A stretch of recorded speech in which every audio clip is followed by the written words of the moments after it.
Stand clear of the closing doors, please.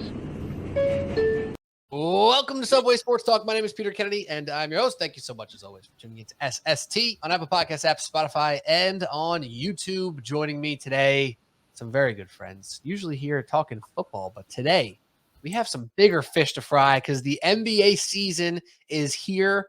It officially commenced on Tuesday evening. The Knicks kick off on Wednesday. So it's time to do a big ol' NBA preview, talk about every team, not every team, most of the teams in both conferences, and especially our Knicks and Nets here in New York. Joining me today, the one and only Pat Boyle. How are you, my friend?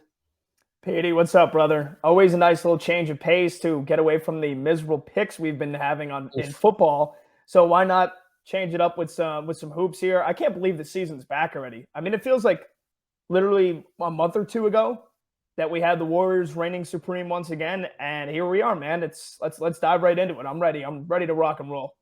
Yeah, I was thinking about this the other day. Actually, I'll save it. Let's introduce the rest of our co-hosts for tonight. Mark Shenloogian, how do you feel not talking picks right now? You feel better about talking some hoops instead? You know, Pete, to be honest with you, I have no idea what picks you're talking about or referring to. Maybe Thursday night I'll remember exactly what you're talking about. But until then, I've chosen to wipe my mind clean of that. But yeah, I'm excited to take my, NFL picks and bring that mediocrity and subparness over to the NBA. So should be a lot of fun tonight. You're definitely not talking about these picks right here, are you? It's definitely not these picks. My favorite color is red. That explains a lot. If you're looking on YouTube, if you're not sure what I'm talking about. Pulled it up on YouTube. Unfortunately, the picks did not go well for the boys again this week. We're now combined 31 and 59 on the year. Why did you have to bring it up? I'm going to throw up right now. This is a basketball episode. We need to get back to basketball. I already did. But I quickly need to just bring this up here as Cody can just laugh from the corner. What's that? We'll get to you. I'm glad I'm not putting my picks out weekly. It'll probably be a lot of red from last week too. It's hard. It's hard, man. People do not realize the strenuous efforts that go into making these picks, and then you just fall flat on your face. It stinks. We left the pod because Pat and I had a few opposing picks, which he actually hit both of them, Falcons and Giants, where I bet Niners and Ravens. And we're like, one of us is going to have a winning week based off this. Yet me and Pat both went 2-3, and Mark Shenloogian went 0-5. I don't know if you guys picked that one up. I don't want to even harp on it. It just is what it is. Mark, I'm sorry. There's no need to cough. You can put it on whatever social media platform you want. You can feature it on Instagram, Twitter. Hell, Pat, you can give a nice shout out on FAN this weekend. I don't care at this point. 9-21 speaks for itself. So the good thing is there's more than half the year left. So if I've Pat got some just time. Into a WFAN update, I'm Pat Boyle here on WFAN. The Yankees clinched their ticket to the ALCS, and Mark Shenloogian went 0-5. Let's go to the audio on that. I can't see how this pick's going to lose.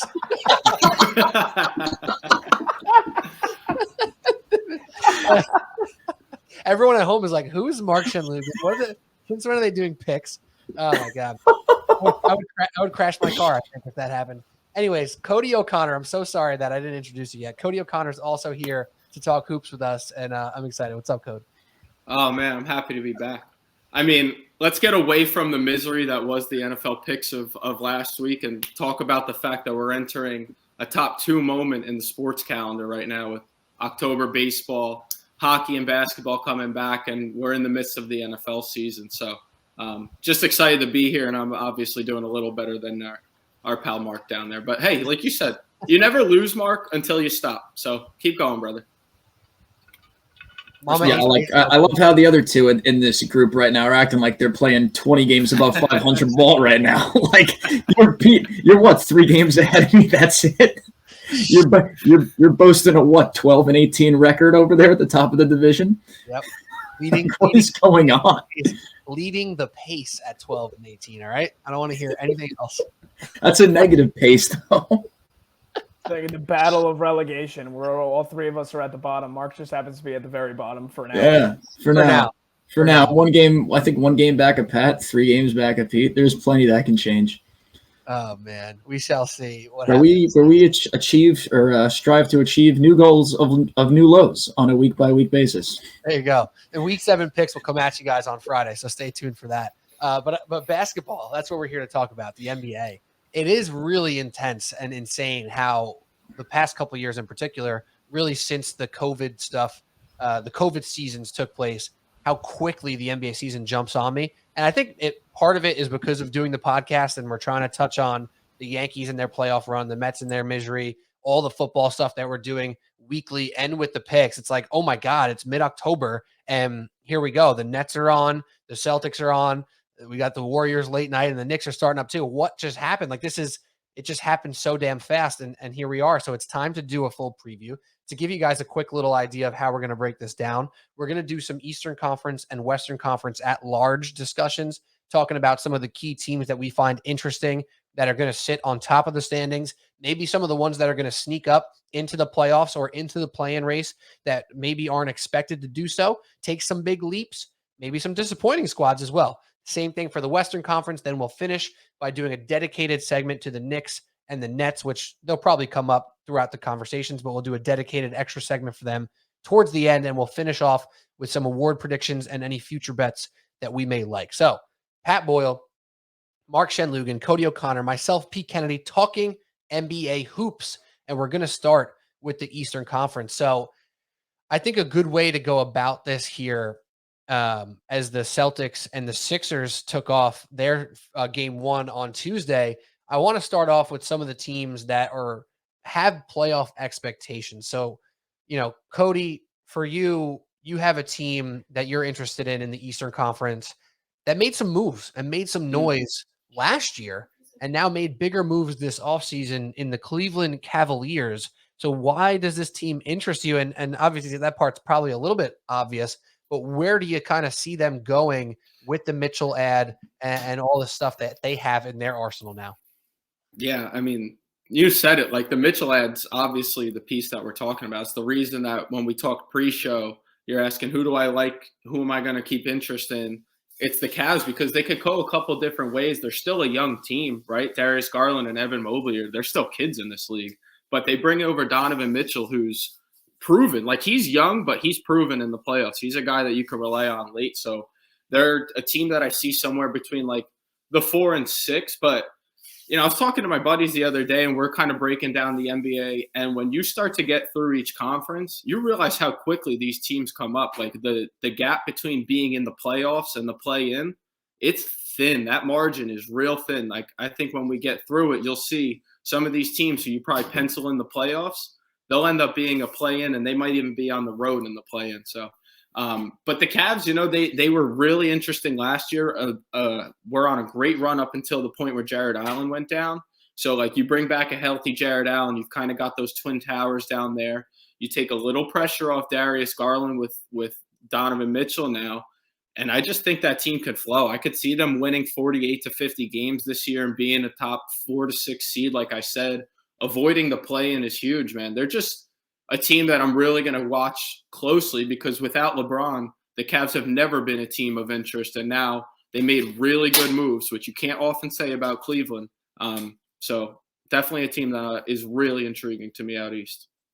And the Evan Mobley thing is so interesting as well, because the ceiling on him is still curious a little bit, right? Because he looks so damn solid as a rookie on both ends of the floor. But my question is, what's his true offensive potential? Excuse me.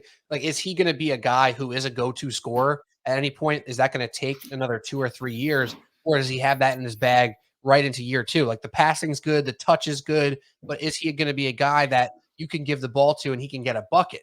That I'm not so sure. However, it might not really matter, because like you said, Donovan Mitchell, really freaking good scorer. Also, Darius Garland, one of the better point guards in the NBA. Here's a tidbit for you, Cody, that you said Donovan Mitchell is one of those dudes, one of those proven guys for a young guy. 7th all-time in the NBA points per game in the playoffs. 28 points per game in the playoffs for Donovan Mitchell. This is a guy who believes he can go toe-to-toe with anybody in the league from a scoring perspective, and perhaps with the new change of scenery, the defense will come back to a level where we all saw it and expected it to be earlier in his Utah career, rather than later, where defense didn't seem to be a big priority. Pat, what's your read on Cleveland here as a team that now is not just a cute team with some rookies and some young pieces, but a team that has expectations to be a playoff team? Yeah, I mean, I think I agree with what Cody said. I think the addition of Donovan Mitchell is gigantic for this team. They seemed like they could be a really big surprise, feel-good surprise team last year, and they seemed like they were on that track. And then the second half, they battled some injuries, and it just wasn't meant to be for them. And what ended up being a pretty loaded Eastern Conference, this season, again, I think you rely upon the front court that had so much success for them last season with Allen and Mobley. And now, the addition of Mitchell, I think, really makes this team a true player in the Eastern Conference. And now with them, and with their odds, I should say, the division's pretty much only if for some reason Giannis goes down, right? Because they're in the same division as the Bucks. The Bucks are minus 240 here. Cavs plus 245. Honestly, showing some love to the Cavs, giving them that close of odds in the general, really to get there, right? Just for the fact that the Cavs are that close in odds is pretty insane. And in order for them to make the playoffs, it's actually minus 350, which, to be honest, I think that's pretty intense. Mark, minus 350 for the Cavs to make the playoffs. How does this go wrong? Are you pro Cavs, anti Cavs? Like, do you think of them as a minus 350 to make the playoffs type team? Look, I'll be honest with you. I'm more interested in the plus that the Bucks are minus 240 somehow here. Chris Middleton is not healthy yet, which we know. And who knows? Cleveland could catch fire out of the gate. You're well-rounded 1 through 5. You got a good bench. Kevin Love's still there on the bench. Okoro's going to slide to a bench role. You're going to get a full year of health out of Karis LeVert.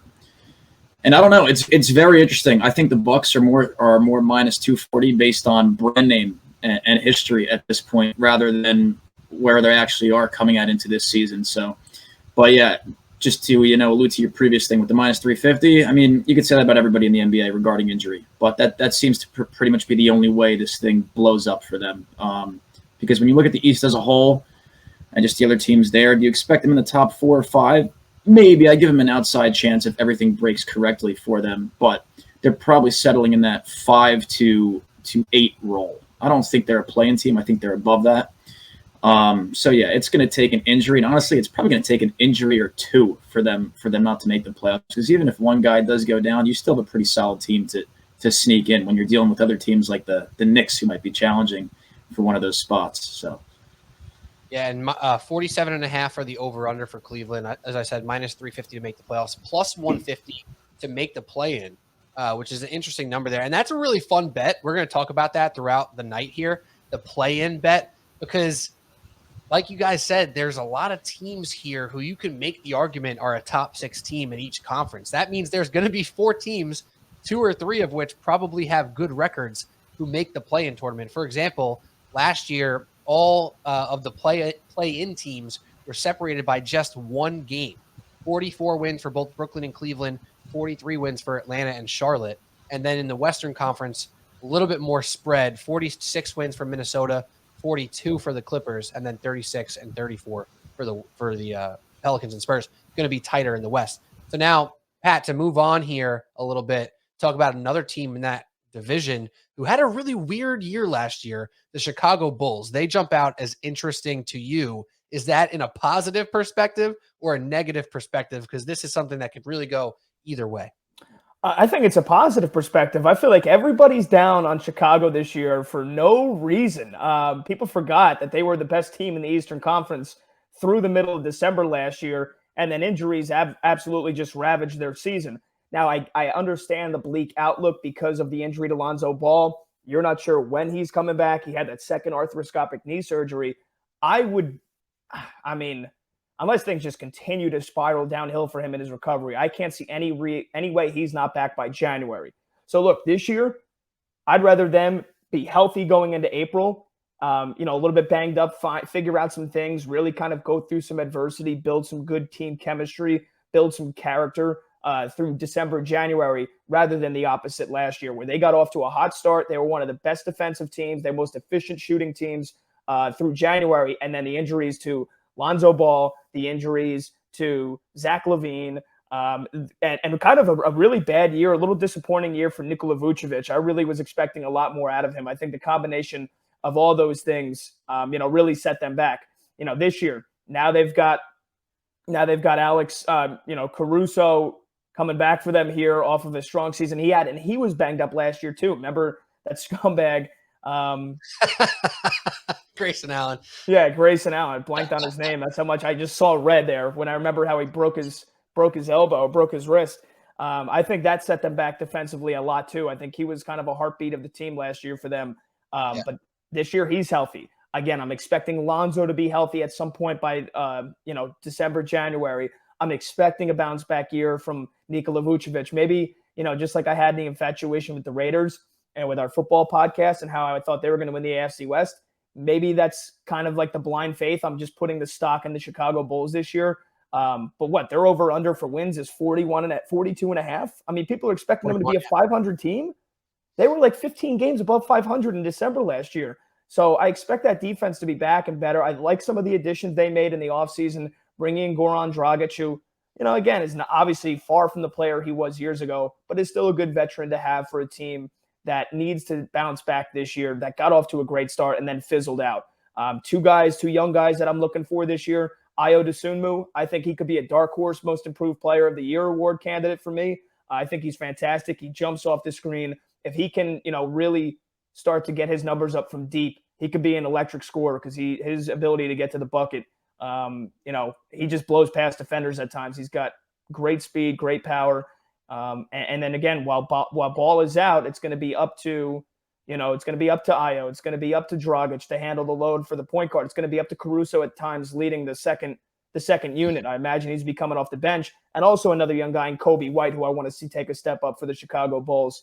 But Patrick Williams, he's got to be a stud for them down low in the paint. I'm just really intrigued. I'm geeking out when I kind of look at this Chicago Bulls team because I feel like at their ceiling, they could be a 52-win team. They could be a top 3 seed in the East. They could make a run to the conference finals. But just like it was last year, a lot of that's going to be dependent upon health for them. I mean, DeMar had an MVP-type season last year, basically all the way until the last couple of weeks of the year. So I'm expecting DeMar to put up big numbers again. And if this team, that's a big if this team stays healthy, they're going to be a dark horse in the Eastern Conference. I love Chicago this year.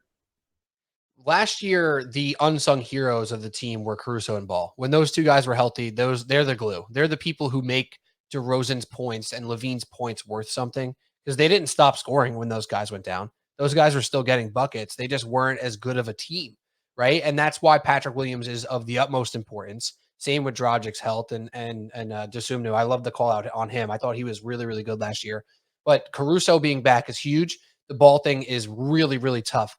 I think more so, though, Pat, where I disagree with you, is I don't think they got particularly worse. I think enough teams around them got better, and that's why they're going to settle down into the low 40s. I think 41.5 is pretty properly placed, and it's really on a bet if they're going to be over 500 or not. My guess is that they're going to be slightly under 500, and it's a really tough thing to say, but to me, it's more pro Raptors, pro Cavs, pro Hawks than it is anti-Bulls. I think some of those teams did just enough to get better than the Bulls rather than the Bulls almost more steadying where they are. And that stagnation is going to lead to some less wins. And plus, there's some teams we're going to talk about on the lower end of this Eastern Conference who I think are just more competitive than they were last year. And that's going to make it more difficult. One thing that we haven't mentioned yet, and we probably should have, this goes for a lot of teams. Anybody who's a play-in possibility team all the way down to the bottom, if things go bad and go really bad quick, the Wembanyama sweepstakes become more and more real. And we might see a lot of different teams just go haywire and say, fuck them.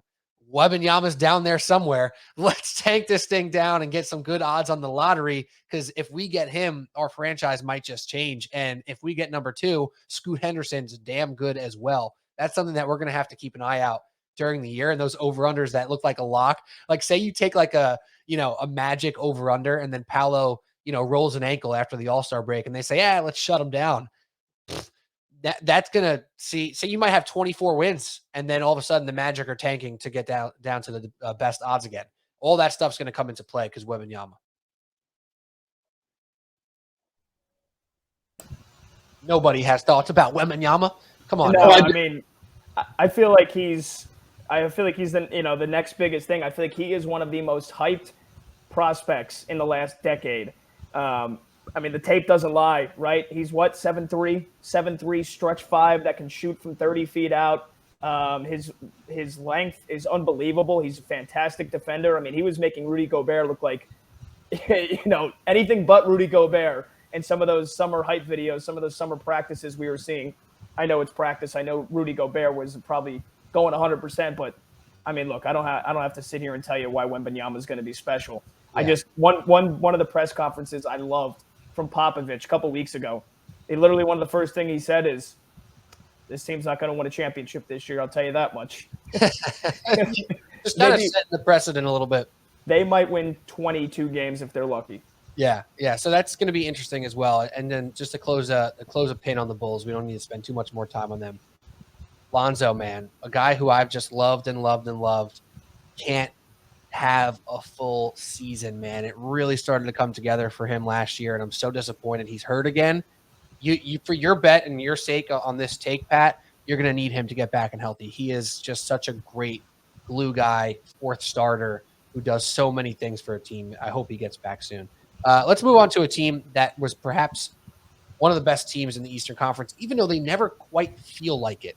The Miami Heat, Mark, they're a team to me that could be very ugly to watch night to night. However, they put it together and win damn games. They almost even made it to the finals on a last-second shot Jimmy Butler took to try to get the Celtics out of the playoffs. So, Shen, why did you pick the Heat here as a team you're interested in, other than the fact that I made you pick one? Well, Pete, I think it's quite obvious. They made the off-season free agent signing of the offseason, if that's the best way to put it. Udonis Haslem was back in a Miami Heat jersey. So, look, you have to take that into account. He brings so much leadership to the team. But no. Look, they were so close last year, and it just seems like with all the dysfunction that there is potential to be in the Eastern Conference, starting namely with the Brooklyn Nets, which we'll get into much later, it seems like the Miami Heat are just the most stable team in the NBA year in and year out. And I think it's really just because of Eric Spoelstra and Pat Riley. They don't deal with the bullshit. They've got great leadership on the team and themselves with the players. Jimmy Butler there as well. You sign Hero. He's got his money now with the extension. He was one of the best players off the bench last year. Victor Oladipo's back on a 1-year deal. Kyle Lowry supposedly dropped some body fat percentage to get himself in better shape and avoid those soft tissue injuries. Look, you look at everything, you add it all up. They should be a little bit better than last year, I'm thinking. And like you said, they were a shot away from beating Boston and going back to the finals. This is a team that was there just a couple years ago. So look, with all the dysfunction that, like I alluded to earlier, that could take place, they are the ship that sails steadily in the night. And that could end up being there in the end when it's all said and done. So you can't count them out. Never. You never can. And one guy that you really just kind of mentioned in passing there that I love in this league, it's Bam Adebayo. I'm waiting for the offensive explosion. And on a different podcast, the Oakland Warriors podcast, I was a guest with Patrick Upino recently talking about the Eastern Conference, and I brought up Bam Adebayo. And I consider him offensively like a very light version of Nikola Jokic. And I say very light on purpose. If you guys listen to this podcast, you know how I feel about Nikola Jokic. That is that man. That is him, right? But Bam Adebayo has a lot of those same skill sets and is more athletic, not as good of a shooter from distance, but has good touch, can pass the crap out of the ball. Obviously not quite at Jokic level, but I'm waiting for Bam to assert himself as a scorer. And everyone knows of Jokic after these past 3 or 4 years where he became a 22 to 25, now 26 point per game guy. He was not that dude early in his career. His first 3 seasons, he was mid-teens points per game. And we're saying, yo, Jokic, you look like you can be that guy. When are you going to put your foot down and just get buckets? Any of you guys, Cody or Pat, do you think Bam has that in his bag here where in the next year or two, we can see him become an offensive force outside of, high post, move the ball, etc.? Do you think he could be one of those scorers? I think he has it in his bag. Sorry, I'm going to take this, Pat, but I'm just like you, Pete. Like, when's he going to show it? Like, and I'll tell you, I think now is the time, because if he doesn't, I think I disagree with you a little, Shen. Like, I love the point that Miami's a steadying force. They absolutely are. I never like to bet against them because they are just like a team that's always around. They're really well run. I always value like a good organizational team, but it's kind of about the other teams like Pete alluded to earlier. Like, I see Miami as a prime team to kind of fall off a little bit closer to the play-in than I think as a top seed. Tyler Hero's like their outside of Udonis Haslem. He's their big sign. Like, you've got a lot riding on the shoulders of Tyler Hero right now, and I don't know if he's like able to do that. Jimmy Butler's got so many miles on him now. It seems like Kyle Lowry's like 107 years old. I don't care what his body fat percentage is. He can't stay healthy because he plays like a madman, which has given him all these years. It's made him valuable, but I don't know that it's lasting. Again, I don't love to bet against Miami. I love the Heat culture. I really do believe in all that. But like the teams around them, the Hawks, the Raptors, like I think they're going to jump Miami. I could see Miami dropping down to like a 7 seed. And then, hey, look, if they make some noise in the play, and I wouldn't be surprised. But going back to it, I think Bam has to be that guy for Miami to stay out of the play-in. And if you're watching on YouTube, you saw I just pulled it up, but to read it to everybody listening on the podcast apps, plus 210 to make the play-in for the Miami Heat. Their over-under is 48.5, and plus 210 is not crazy, Cody. You think about the way this can shape out. We haven't talked about really most of the top tier of the Eastern Conference just yet, but you think about now the Milwaukee Bucks, Boston Celtics, 76ers. Those three are probably locked in to be in the playoffs, right? Those three above all else are locked in to be in the playoffs here. Then you talk about the Toronto Raptors, who were in it last year, the Brooklyn Nets, who we'll talk about, who have a chance, obviously, to be really good. Same thing with the Hawks and the Bulls, even throw them in there. And then the Cavs. It's not out of the realm of possibilities for the Heat to be at 45 wins here and be a play-in team. Maybe it could be like last year within one game, right? They can be within one game of the 4 seed for all it matters and still be a play-in team. I think the East could be really that tight. Anybody, any interest in that? Plus 210, Pat? Any interest? No interest. Just to go off your point about Bam Adebayo, inside the arc, I would say maybe inside 18 feet. Yes, I say he could be Nikola Jokic light, but he can't shoot a 3-pointer to save his life. So, I mean, I don't know if you guys are expecting him to all of a sudden be able to knock down threes, but that's not going to happen anytime soon. His game in the post, I feel like it has kind of always lacked a little bit of creativity. It's lacked a little bit, it does not meet the eye. I think he has kind of maxed out his offensive potential over the last 2 years. I think he is basically going to be a guy that averages about 18, 19 a game, especially in a Miami offense that is so balanced and has so many scores and is reliant on a lot of other guys to knock down shots, that I feel like at times Bam is just a drop-off guy. He's a guy that, can go out and utilize the pick and roll and, be a good rim runner. But I don't appreciate his offensive value as much as you and Cody do. I kind of think he has maxed out, like I said, offensively. I don't really see him taking a big step forward. I think he's going to be probably top 3 candidate for defensive player of the year. But offensively, he is not going to take this team to the next level. It would have to come from Jimmy. It would have to come from not a resurgence. It would have to come from Hero taking another step forward and being one of the truly great scorers in the game. And it would take some of the young guys like Caleb Martin to keep getting better, Max Strus to keep getting better, and of course Oladipo to stay healthy, which that looks like it's in jeopardy to start the season as well. Right. Yeah, I don't disagree. It's just something that I'm very curious and I'm going to be watching. I do think this year he gets to like 21, right, instead of 19, but not a big leap. I want to see him almost incorporate like an Amari Stoudemire face-up type game from that high post, because he's so good at passing from the high post. If he can use the size and strength to get in there and get to the line, maybe finish a little bit around the rim, he can create 2 or 3 more shots for himself a game. And again, it's not a guarantee, like you said, Pat. That's why I said very light Nikola Jokic, not light Nikola Jokic, not Nikola Jokic adjacent, because Nikola is 1 of 1 right now, and the 3-point shot is non-existent for sure. All right, let me talk about the Detroit Pistons here, because I love the Detroit Pistons. Not to do anything special, but definitely for a team to just watch and keep a close eye on, because I think this really, really strongly. Cade Cunningham is going to solidify himself as a top 15, I might as well say top 12 player in the NBA this year. I think this guy has absolutely the full package as a wing, point guard, whatever you want to call him. He's got size, he's got poise, he's got touch, and he's got toughness. This guy had a really weird start to his rookie season last year. He missed the first couple of games, and then he started slow out of the gate. After that, this guy took off. His second half stats are insane, and the Detroit Pistons were 11-14 to close the season. That's not very good, obviously, but for the Detroit Pistons, that's damn good. Their over-under is nothing special. It's nothing to really, look too closely to, but it's like 38? 20. No, it's 29.5. It's not even close to that. I think it's an automatic over, though, for the Detroit Pistons. Their depth is going to be what kind of holds them back. But between Cade Cunningham, Jaden Ivey, Isaiah Stewart, now Bojan Bogdanovic, Sadiq Bey, they bring in Alec Burks and Nerlens Noel from the Knicks.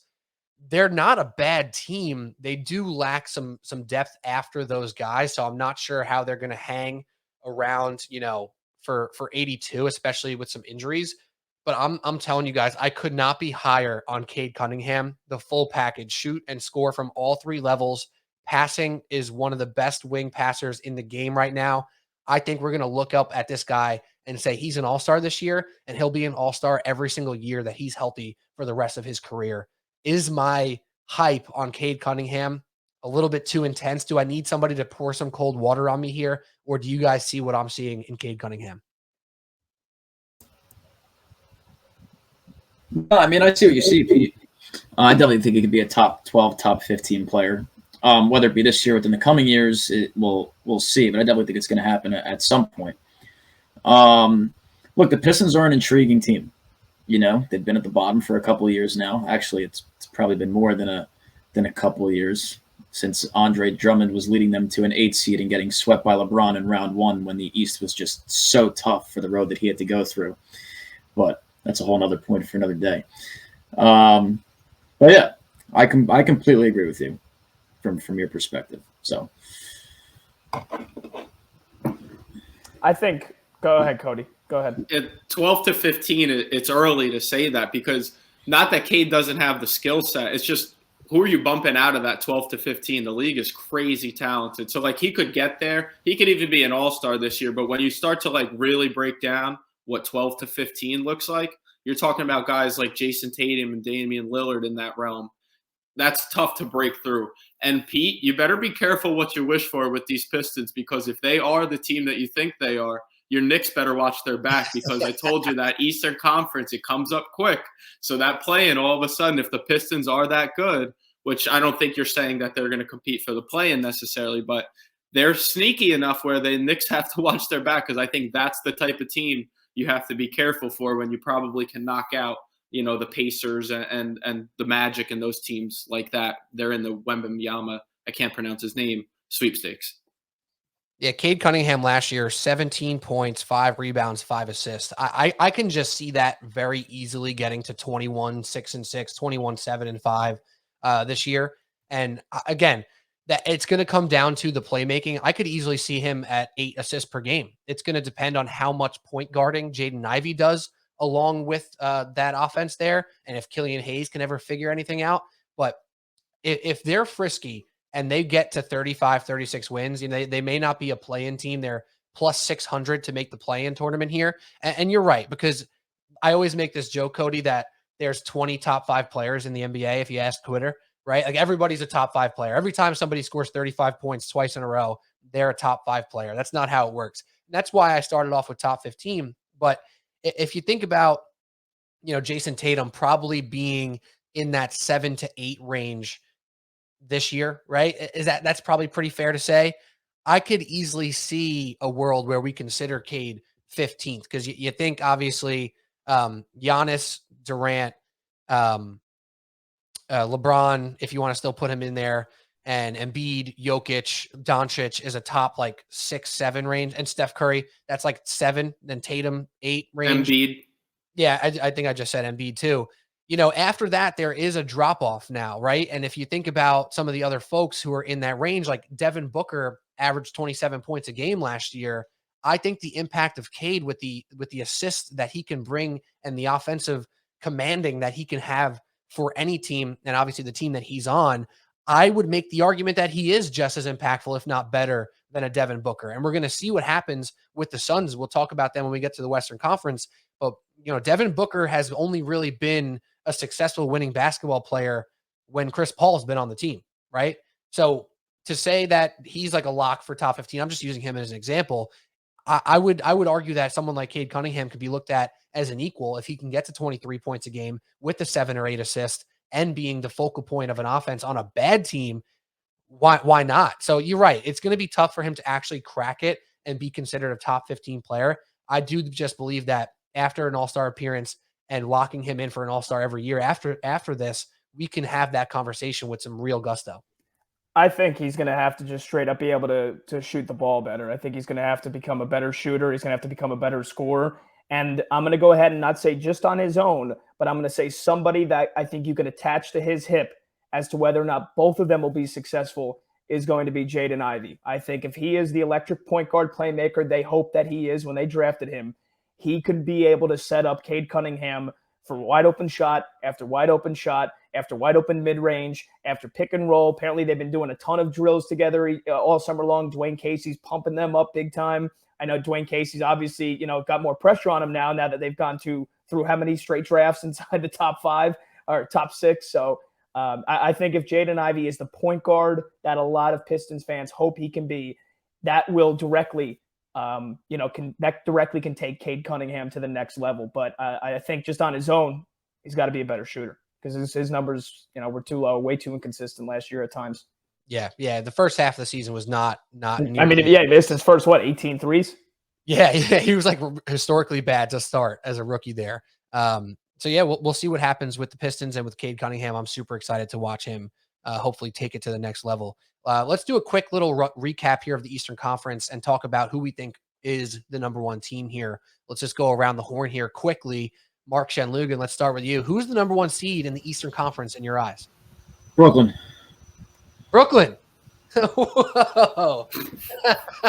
Hold on. That's not. I'm sorry for laughing.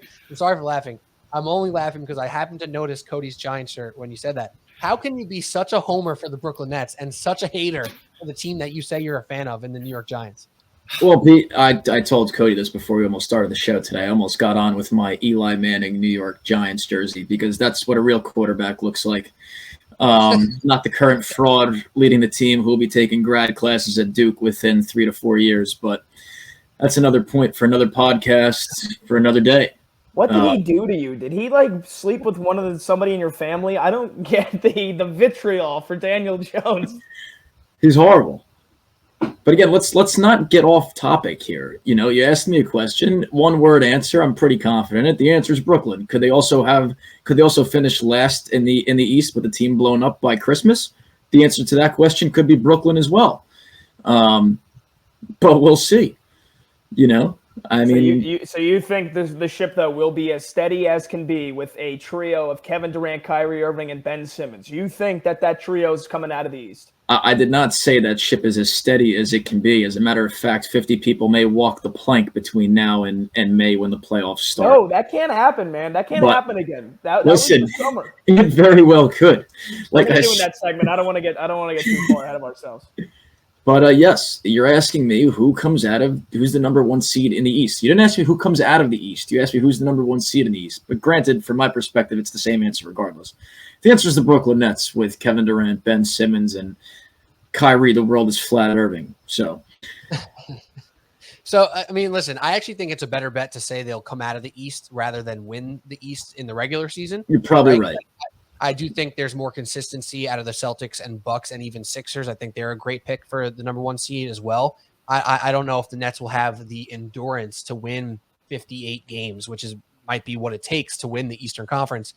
So I don't know about them being the number 1 seed, which probably led to my reaction. However, we've been talking about this. If they're right, they're going to be freaking good. So it's a fair take. It's just a little bit of an unhinged take as well. But we like unhinged Kyrie. At least on the court. So we'll see what happens. Cody, who's your number 1 seed in the Eastern Conference? Before I get to that, it's Pete, you read my mind when Shen goes all in on Brooklyn, yet the 5-1 Giants aren't enough for him. But again, I don't want to derail this conversation because we've been having it in our group chat for weeks now. I'm going to go with a little bit of a boring pick probably, but I just think it's their conference until proven otherwise. I still think it's the Bucks. Unless Middleton's injury is worse than I'm led to believe, I think the Bucks are the best team. I think Giannis is the best player in the conference. Philly made some good additions, sure. Brooklyn's a walking question mark. We'll get to them later. So I think the safest money's Milwaukee. Pat?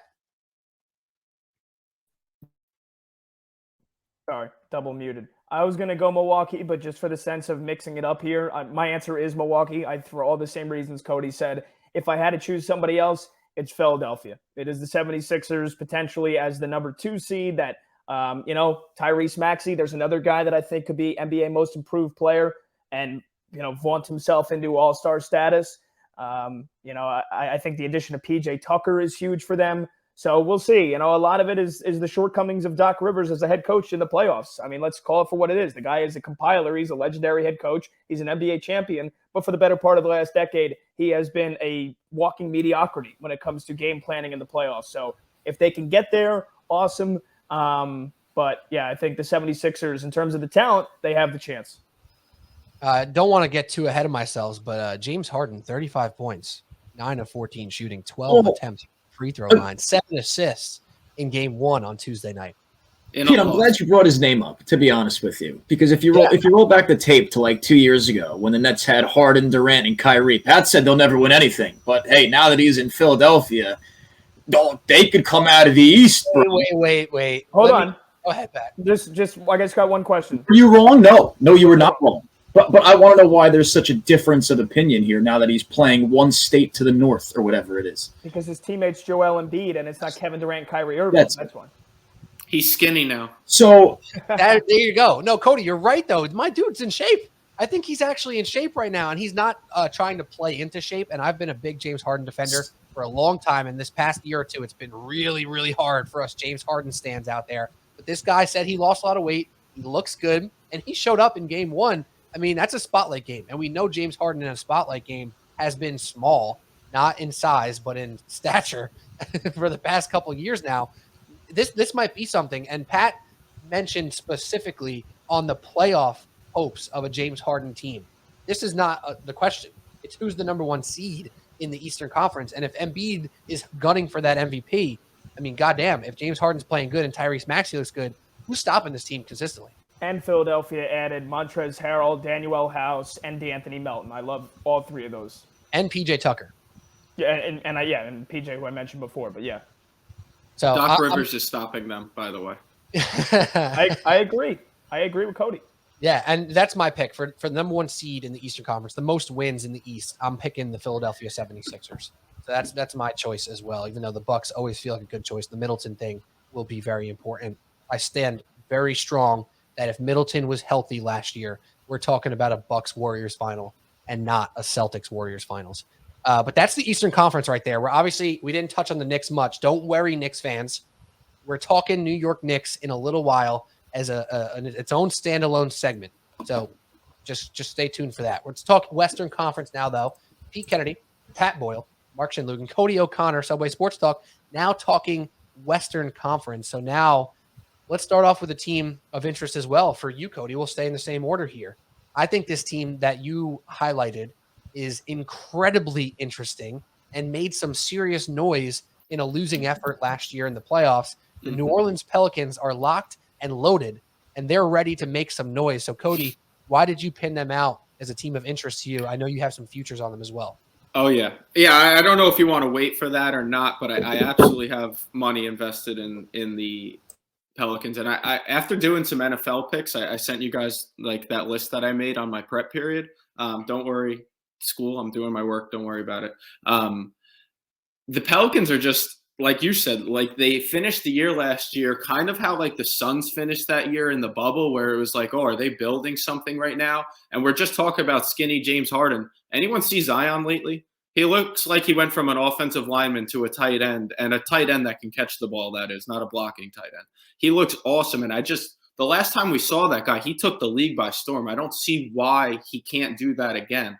And a guy who I didn't like, who I'm now huge on, in Brandon Ingram, he was amazing last year. I was really like, he's a selfish kind of guy. He's a, as Bill Simmons likes to say, he's like a pad against stats, or what does he call it? A good stats, bad team guy, I believe. Like, that's how I saw Brandon Ingram. And I think bringing in CJ McCollum could kind of be like, hey, look, you've done your thing, Brandon. You've gotten your points now. Let's go chase this thing. We've got a real chance with this team.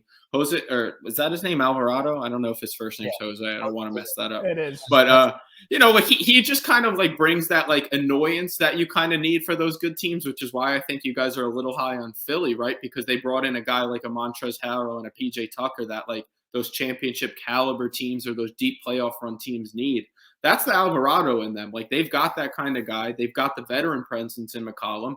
And I think they have 2 stars and an absolute superstar in Zion. We talked about top 15 in the league. I think Zion healthy is a top 10. He's like an unstoppable force. So I'm really high on them. I hope I'm not wrong, because I backed it with my money. I believe their win total is 44.5. I took that. And then I took them at 50-plus wins as well, which was something in like the plus 270 range. Not on DraftKings. I don't want to mention the other book because I know you got a promo with DraftKings, so I'm not even going to mention who that is. But I just really like this roster. I really like how they finished last season.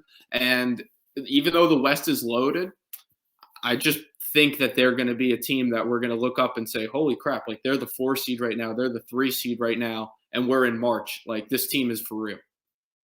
Minus 165 to make the playoffs and minus 130 to play in the play-in. So right there, Cody, that's some odds that can interest you as well. And it's almost like a little bit of a hedge on your 50 bet, right? If they get 50, they're in the playoffs. But if they make the play-in, they have a really, really great matchup against a lot of teams. And somebody you didn't mention in that little rundown there is Herb Jones.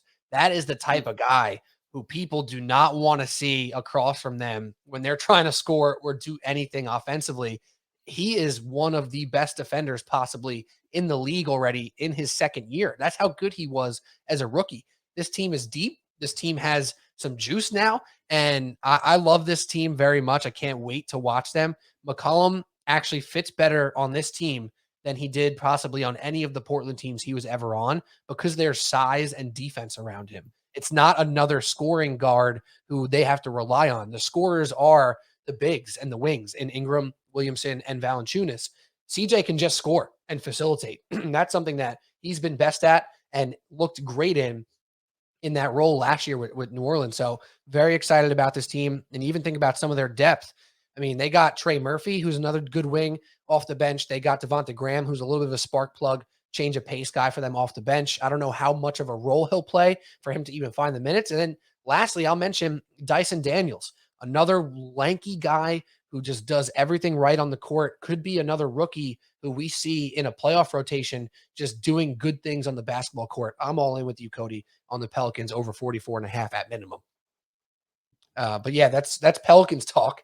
How about that? Any other thoughts on the Pelicans before we move on? I don't want to cut anyone off. Okay. So next on the Western Conference, Pat, we'll go to you. And they're a team that had a nice season last year, but obviously expectations were so much trimmed down because of the injuries to Michael Porter and Jamal Murray. The Denver Nuggets are now primed and healthy for a serious comeback season here with the 2-time MVP, with Murray back, with Michael Porter back, who was absolutely off the charts as a scorer before he went down. Pat, the Nuggets to you, where are you looking at them? Are you looking at them as a really high ceiling team, or just another one of those middling Western teams that you're just going to like to watch? Is it somewhere in between there?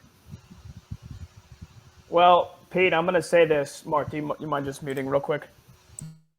Thanks. I'm going to say this about Denver. I'm not going to mince any words. I've got them winning the NBA championship this year. I think the Denver Nuggets win the title. As high as I was on the Chicago Bulls, multiply that by 100 with the Denver Nuggets. Nikola Jokic is him. He's going to win the MVP for a third time. I don't care that if people are going to say, oh, his scoring's going to be down because you know who's coming back. Nope. He is going to take his game to another level again this year and put any doubt behind him about not, for Philadelphia and Joel Embiid not getting it last year. It is Jokic. He is him. He's winning the MVP. Oh, yeah. And then you got Jamal Murray, who was a walking bucket in the bubble, coming back after 18 months with an injury. You got MPJ coming back, who I'm expecting to take another big step forward this year as one of the most lethal shooters. And then, some of the additions they made to this team. KCP, Kentavious Caldwell-Pope. It's got to be a solid 3-and-D guy for them. He's got to knock down shots. He's got to defend on the wing. He's got to come up with turnovers. Bruce Brown's got to be the glue guy that the Nets had and lost because they're a walking dysfunction. And I'm expecting Bruce Brown to be a really big glue guy for them this year. I don't really know about Aaron Gordon. It feels like he is a year away from falling off a cliff now for the last 2 years. But even then he kind of stuns you with like a 30-point game every now and then. And then you've got, another walking bucket in Bones Highland, who we saw light it up last year at times. So I love the way this team's orchestrated, man. And I know the big thing is, okay, sure, they're going to win. I think they're going to win 56 games. I think they're the number one seed in the West. And sure, even if they win 50 to 52 games like they have every single year with Mike Malone, okay, that's fine. They go up. They maybe win the first round. They got to the Western Conference Finals 2 years ago. And then they're going to go up against a team that puts Jokic in a blender with the pick and roll at the top of the key or at the top of the perimeter, and they'll just outshoot them. And they're just, they'll run into a team like Phoenix. They'll run into a team like Dallas. No, that's not going to happen this year. The return of Murray and Michael Porter Jr., I know you guys know, I can't stress enough to anybody that's listening how major that is for this team, how lethal they can be, the adversity they've gone through, and what I think they're going to look like now coming out on the other end. And I think they've made the necessary additions defensively. DeAndre Jordan's obviously never going to be, a top center anymore, but that's a nice guy to have on the team. Veterans like that can help out. And, again, the trio of Jokic, Murray, Michael Porter Jr., I think are going to be one of the best threes in the NBA this year. And I am all in on the Nugs, man. To go on one of your points, just to add to it, Aaron Gordon has always been a number 4 typecast as a number 2. And that's what he had to play again last year. He had to be a number 2.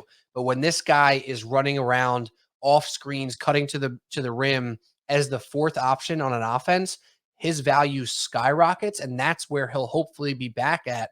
And then you get him to hit a corner 3 here and there and shoot a little bit in some advantageous positions. When you're leaning on Aaron Gordon to be a 20-point per game scorer, you're surely going to be disappointed. But when you need him to average 13 and occasionally go for 24, you're going to be very happy. And you're talking about Bruce Brown and Aaron Gordon, 2 of the best guys who find open space inside the paint, and Nikola Jokic doing his thing is going to find them wide open frequently. With KCP, Michael Porter Jr., and Jamal Murray on the court, those guys are going to be open all day. They're going to be inside getting wide open dunks and wide open layups constantly. And that little push floater from Bruce Brown, I know the Nets fans are going to miss it. They're not going to be watching many Nuggets games, but me and Pat will, and it's going to be electric. I'm all in on the Nuggets as well. Not to be too all in on 2 teams that we've talked to about, but you guys know where I stand on Nikola Jokic. That is that man. He is him. I'll say it again. So I love Jokic and the Nuggets. They are primed for a big-time season. It'll be very disappointing if they end up with 46, 47 wins and are in the play-in. That'll be very disappointing, but the West is very strong. Any thoughts about any of that, Mark? I'm not as high on them as the 2 of you are. Pat's saying NBA championship. Pete, I don't know where you exactly have them finishing, but I honestly think it could be a little bit of a struggle for them out of the gate. Jamal Murray hasn't played in a very long time. There could be a lot of rust over the first 15 to 20 games. You never know. Michael Porter Jr., this back injury of his, I think, is honestly a major concern. We'll see if he can stay healthy for the full season. Jokic is going to do his thing. Do I think he could win the MVP 3 years in a row? I think the numbers will be there, but I don't think the media and the narrative will be there, considering Jamal Murray is back now, and the media took a lot of heat for giving it to him over Embiid at the end of last season. So do I see them giving it to him 3 years in a row? No. Do I think the numbers will be there and the performance will be there? Yes, absolutely. But when I'm thinking about the Western Conference and the top teams, I'm still thinking about Golden State, and I'm thinking about the Clippers before I think about the Denver Nuggets. So, look, that's what we do the previews for, So, yeah. But to me, Denver. Look, I like the starting lineup. I just think they're a little thin at the bench with their depth all around compared to some other teams. That's all it comes down to for me. Yeah, I'm like higher than Shen. I'm probably closer to Pete. Like, I don't know that they're NBA champion, Pat, but like I'm super high on the Nuggets. They're another team I got some money invested in at like a 50+ win type team. My concern with Porter Jr. is like what Mark said. Like, I've heard stuff about his medical where they're like, we've never seen this before. Like, that stuff is scary, dude. That is legit scary. But Jamal Murray, dude, 18 months you get to come back from an ACL surgery. That is big deal, dude. He is going to be mentally there and feeling confident in his knee. That's a really big thing for guys who come back 9-10 months and it's a little too soon. And in their head, it's part of like how they play. Like, he's gotten more than enough time to recover, more than enough time to practice. He's played in the preseason with them. He's looked good in the preseason from what I've seen so far. And you mentioned a guy like Bruce Brown as a guy who watched so much Nets basketball. When Jokic kicks it to him, whether he's going to make it or not, he's not going to be afraid to take it. KCP is not going to be afraid to take it. That team is primed for right now. Jokic, I think, is 1-2 with Giannis. I don't care how you want to put him, and Embiid's probably 3, but I'm as high on Jokic as you are, I think. That team is ready for a run, and I Pat, you kind of had me ready to run through a brick wall because I got money on them too, and I'm like, let's go. All in, Russell Wilson voice, let's ride. The one team that is going to carry Denver this year. Yes, right. Damn sure wasn't the Rockies. You start saying Nuggets country, I'm out. Nuggets country. That doesn't sound right. That sounds like a pause moment right there. Their depth is serious. I love the Nuggets. Mark, why don't you talk about the Clippers a little bit, because they're a team as well that there's reason to be excited, but there's reason to have pause because of the injuries and what they basically haven't done. Not what they have done, what they haven't done in years past. This is now year 4 of Kawhi and Paul George in Los Angeles. It feels insane to say that, but the accomplishments have not been stacking up. Why are you feeling positively about the Clippers? Unless you are feeling positively, right?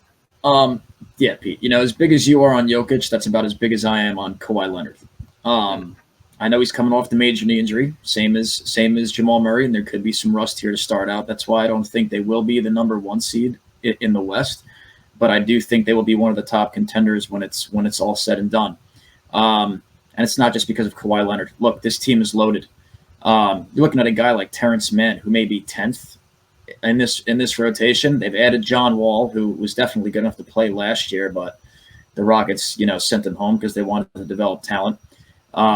You still got Paul George. You've got Reggie Jackson. You've got one of the Morris twins. And then on the bench, you got a scorer that can shoot the lights out with Norm Powell, Luke Kennard. And like I said, and you got Covington too coming off the bench for this team. So in terms of depth and in terms of star power and in terms of defense, this team has it all. They're top notch.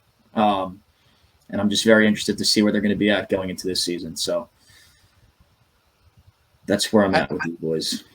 Yeah, with the Clippers, they're the type of team that I almost want to wait until the playoffs to start backing them, because I think they're likely going to be the type of team that doesn't care about getting 54 wins, right? They're going to be fine with their 48 wins as long as they're a top 6 seed. They want to avoid the play-in by all means. That might take 49, 50 wins this year, though. That's why when I'm thinking about them and they're over-under set at 52.5, I don't see why they're 2.5 or 2 games higher than the Nuggets in that regard, because the Nuggets are going to be primed to be healthy and attack the regular season, where Paul George and Kawhi Leonard, what are they going to combine for 120 games? Like, Kawhi hasn't played over 60 games since he was a San Antonio Spur, right? He played 74 in 2016-17, then only 9 in that really weird season, played 60 for Toronto, 57, 52, and then last year, a big 0 with the ACL injury. So if Kawhi's playing 55 games, if Paul George gets hurt, which he does seemingly every year, and he plays 55 or 60 games, is that depth enough to carry them to 53 wins? I don't know. That's why they're an under to me. But if they're healthy going into the playoffs, they are and should be looked at as a top 2 contender in the Western Conference. I think a healthy Clippers can beat the Warriors, the Suns, the Nuggets, whoever you line up against them. They are that good. From a regular season perspective, I'm either staying away or taking the under, just because I don't trust their stars to be there consistently enough to rack up 53 to 56 wins. So yeah, Clippers. How about that? So that moves us to the final team that I'm going to shout out. Then we'll talk about some of the other teams that we didn't talk about. I want to talk about the Minnesota Timberwolves. The Timberwolves obviously made a trade that was kind of a laughingstock moment for the franchise, trading for Rudy Gobert, giving up 900 picks. We all know how much crap that the Timberwolves received from the media and fans alike after that trade. But if you just look at who they have on their team, man, are they pretty freaking good. I talked about Cade Cunningham as a guy who I can imagine in the top 15 of the NBA after this season.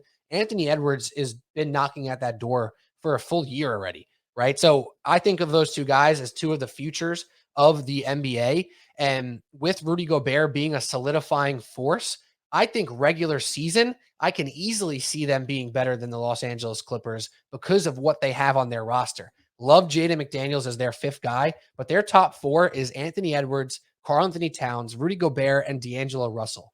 I mean, if anybody needed Rudy Gobert in their team in the league, it's D'Angelo Russell. That guy doesn't always defend. When he does, he could be okay with the size that he has. His passing's really good. His shooting, we know what he can do as a shot maker. But Gobert is a floor raiser and possibly the best one in the NBA. And that's because I'm not counting ceiling raisers as floor raisers. Obviously, Giannis is just as much a floor raiser as anybody, but I'm counting him as a ceiling raiser. If we're talking about just floors, Rudy Gobert does it at every single turn, every night setting screens, protecting the rim. Karl-Anthony Towns, put him on the list as people who need a Rudy Gobert next to him. Towns is not going to have to worry about protecting the rim. He's going to be guarding the second best big, attacking the glass, racking up rebounds, and being the offensive stud that we know him to be. I think this team in the regular season can be a juggernaut. When it comes to the playoffs, I do not have the faith in them. I don't know if Rudy Gobert is going to be a big part of that rotation when it comes to that time, but regular season, Ant Edwards, Karl-Anthony Towns, Rudy Gobert, that's about as strong as a trio as you have in the NBA on both sides of the ball. Obviously, with Edwards and Towns being offensive guys and Gobert locking up the defense. 49.5, probably properly placed for them. I don't know if I see them getting to 50, 51. I think they are a 48, 49 win team, so I'm probably not going to touch the over-under. But then you start talking about their playoff and play-in odds, and it gets really, really interesting. I think the Timberwolves will be very fun this year. They're not going to come up small. They're going to be a team that I expect in the playoffs. And right now, to make the playoffs, they're sitting at minus 300, which is Vegas telling us something that they think the Timberwolves are going to be good enough to probably make that top six. And that is something I can get behind. Obviously, I'm not getting behind minus 300. There's no point in that. But, man, this team is very, very solid. I'm excited to see how they put it together. What are your guys' thoughts on the Timberwolves with the Gobert addition and some of the other pieces that they've put together? I guess I'll go. I'm excited about the two bigs, Pete, because it seems like they're going to try and do it from the other way that the league's been trending with, three ball. I prefer to see the defense and, the ball being worked around and sort of the old school NBA where games would be, 90 to 85 in the big games that matter and not 135 to 126. Why I came up with those numbers, I have no idea. It's 10:45 at night. My head's probably somewhere else right now. But I'm just kidding. Look, it's very intriguing. And, another year for Edwards to develop. You've still got D'Angelo Russell running the show. And it's just a team you really got to like because I felt like defensively was where they lacked last year. And you add in a multi-time defensive player of the year and a guy who could score the ball too. So he's actually one of the few big men who can shoot free throws, so you can't hack a Shaq him either. So a lot to like about the Timberwolves going into this year. I think the hype is rightly placed. I think when it comes to Minnesota, they were just a stupid team last year. I remember Chuck saying it a ton. The team dumb as rocks. But, that was true. I mean, they melted down in key situations. Chris Finch at times looked like he was a genius. At other times looked like he had never coached a game in his life. I think the X factor for them is obviously Anthony Edwards. I mean, remember, he's 21 years old. I think this guy, you talk about top 15 with Cade Cunningham. I think Anthony Edwards has the potential to be a top 10 player in the NBA within 2 years. And I think this year is imperative for him to take that next big step forward, be a guy that's averaging 26, 27 points per game. I think he has the potential and the talent to be there. and just solidify his shooting from outside. If he can be consistent, we know he can go off for 40 points any given night, but can he consistently get to 25, 26 and shoot 45, close to 50% from the field and have a respectable 3-point shooting percentage? He's one of the most electric players that in all of basketball. So if Minnesota's going to have any success, Anthony Edwards has to take the next big step.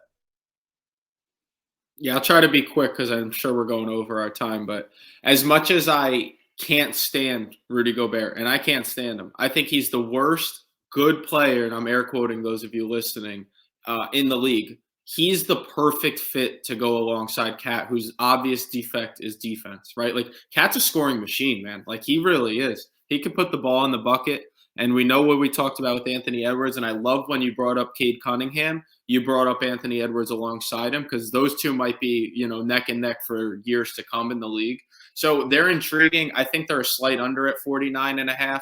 I would actually be surprised if they do win 50 games because the West is kind of a juggernaut. But as much as they gave up for Rudy, it was too much in my opinion. It did help the team, and they're a team that went for it, and I always respect a team that's at least going to try. So give it a shot. Yeah, full send in Minnesota. You got to appreciate that. I almost naturally said Minnesota with a Minnesota accent. Minnesota.